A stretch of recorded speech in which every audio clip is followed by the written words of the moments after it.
অনেক দিন থেকে আমার একটি পাহাড় কেনার শখ, কিন্তু পাহাড়কে বিক্রি করে আমি জানি না।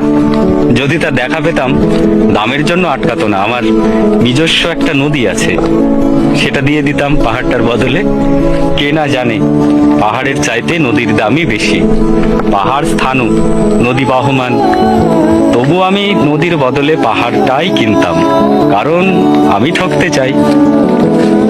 নদীটাও অবশ্য কিনেছিলাম একটা দ্বীপের বিনিময়ে। ছেলেবেলায় আমার বেশ ছোট্টখাটো ছিমছাম একটা দ্বীপ ছিল, সেখানে অসংখ্য প্রজাপতি। শৈশবে দ্বীপটি ছিল আমার বড় প্রিয়।